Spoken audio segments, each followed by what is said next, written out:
मेरा नाम प्रिया है। मेरी उम्र अभी 18 साल है और मैं क्लास 10 की पढ़ाई कर रही हूँ। तो दोस्तों, आज मैं आपको अपनी कहानी पूरी दास्तान बताने जा रही हूँ। इस वीडियो में अगर कोई भी गलती या किसी प्रकार का भेद होता है तो हमें माफ़ करिए। दोस्तों, शाम का समय था। कड़कती बरसात में मैं स्कूल से घर जा रही थी कि तभी बहुत तेज़ बारिश और आंधी तूफान का सामना करते हुए मुझे एक घर में रुकना पड़ता है एक रात के लिए। तभी यही से मेरी कहानी शुरू होती है। जब उसे रात में उसे घर में रुकती हूँ तो पता चलता है वह मेरे यह एक मित्र का घर है जिसका नाम प्रेम था। प्रेम मुझे बचपन से जानता था क्योंकि वह हमारे ही पड़ोस में रहने वाला था, लेकिन वह अपने दोस्त के घर पर रुका हुआ था तो उसने मुझे भी वहां बुला लिया क्योंकि बाहर बहुत तेज आंधी और तूफान था। तो आपको बता दें कि प्रिया 18 साल की उम्र में भी खूब जवान और तंदुरुस्त दिख रही थी कि किसी भी शख्स को अपना दीवाना बना सकती थी। बस फिर क्या, प्रेम को इसी का लालच था क्योंकि उसकी नज़र सिर्फ प्रिया की बड़ी जवानी पड़ती। फिर धीरे धीरे देखते हैं होता है क्या। प्रिया के कपड़े काफ़ी भीगी और गीले हो चुके थे। तब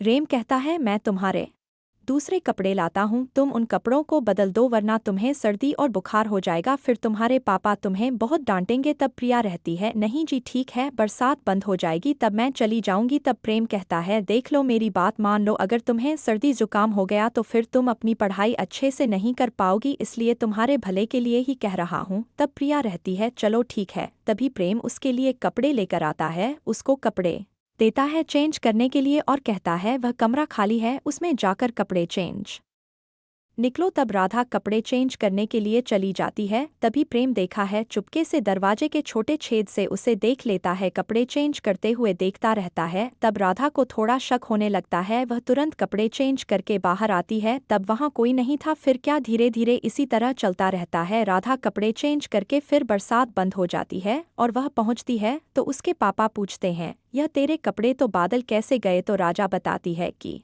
कपड़े भी गए थे तो मैं अपने दोस्त के घरों की हुई थी, वहां से कपड़े चेंज करके आई हूँ।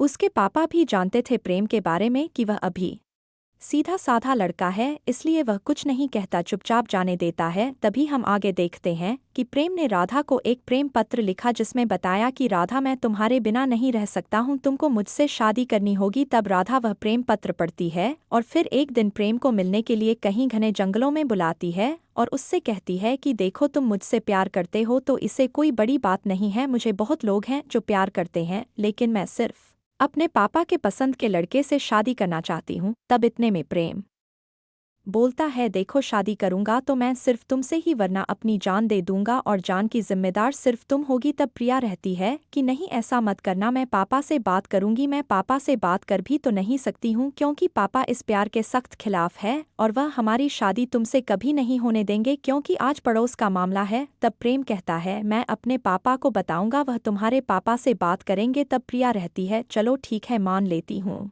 लेकिन अभी जब तक पढ़ाई खत्म नहीं हो जाती तब तक हम सिर्फ दोस्त बनकर ही रहेंगे। तब प्रेम कहता है, ठीक है, लेकिन तुमको मुझसे रोज़ मिलना पड़ेगा और रोज़ बातचीत करनी पड़ेगी। तब प्रिया रहती है, हाँ ठीक है बाबा, हम मुझे जाने दो क्योंकि मुझे देर हो रही है। तब उसका एक दोस्ती के साथ बातें सुन लेता है और उसका एक वीडियो बना लेता है और वीडियो बनाकर प्रिया के पापा को दिखा देता है और कहते हैं कि प्रिया, यह सब क्या है, मुझे पापा और चलिए यहाँ से। तब प्रिया रोते हुए अपने कमरे में चली जाती है और प्रेम से बातचीत करना और मिलना भी बंद कर देती है। प्रेम मिलती है। तब प्रेम को लगता है कि शायद राधा ने मुझसे नाराज हो गई है या उसके मम्मी पापा ने उसे कुछ कह दिया। तब प्रेम प्रिया से मिलने के लिए उसके घर जाता है, लेकिन उसके पापा मना कर देते हैं। तब प्रेम चुपचाप वहां से चला जाता है। उसके पापा उसे लेकर किसी दूसरे शहर में अपने रिश्तेदार क्या शिफ्ट होने के लिए जाते हैं। तब यह सारी बातें प्रेम को पता चल जाती है और प्रेम उससे मिलने के लिए बहुत तड़पता है, लेकिन कोशिश करता रहता है, लेकिन नहीं मिल पाता। अब प्रिया के पापा हमेशा के लिए उसे लेकर शहर चले जाते हैं और उसकी वही शादी करवाने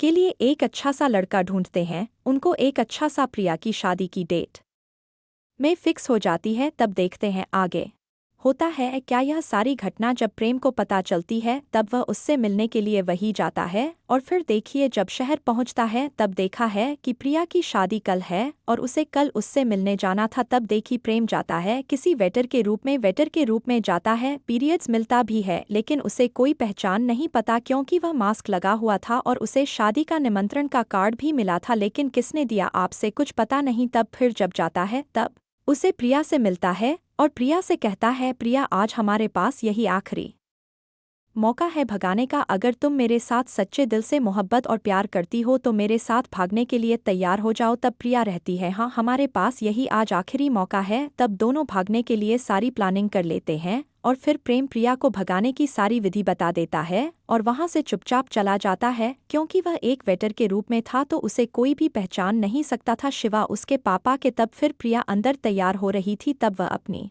सहेलियों से कहती है, तुम लोग जो, मैं तैयार होकर आता हूँ। तब प्रिया तुरंत दरवाज़ा अंदर से लॉक कर देती है और खिड़की खोलकर रस्सी नीचे डालकर नीचे उतर जाती है। नीचे उतरते ही प्रेम गाड़ी लेकर वहीं खड़ा रहता है तैयार। जैसे ही रात प्रिया नीचे उतरती है दोनों लोग तुरंत गाड़ी में बैठकर वहां से फरार हो जाते हैं। तब फिर सब लोग सोचते हैं कि प्रिया ने अभी तक अंदर दरवाज़ा क्यों नहीं खोला, शायद वह अंदर सो गई होगी। तब बहुत देर तक दरवाज़ा खटखटाना के बाद दरवाज़ा नहीं खोला। तब सब लोग दरवाज़ा तोड़ देते हैं और देखते हैं कि प्रिया वहां से नहीं है, प्रिया वहां से गायब है। तब उनकी नज़र खिड़की पर पड़ती है जो एक रस्सी नीचे लटक रही होती है। तब उसके पापा समझ जाते हैं कि यहाँ प्रेम आया होगा। उसके पापा तुरंत सारे सीसीटीवी कैमरे को चेक करवाते और पता चलता है कि प्रेम यहाँ आया था और उसे यहाँ से भगा कर ले गया है। तब फिर पुलिस उसके प्रिया के पापा तुरंत पुलिस में कंप्लेंट कर देते हैं। पुलिस उसे उनको अभी तक खोज रही है, उनका कोई अच्छा पता ठिकाना नहीं है। दोस्तों अगर आपको इसका पार्ट 2 चाहिए तो हमें कमेंट करके ज़रूर बताइए, हम पार्ट 2 आपके लिए ज़रूर लेकर आएंगे। वीडियो को लाइक कीजिए, शेयर कीजिए, कमेंट कीजिए। धन्यवाद।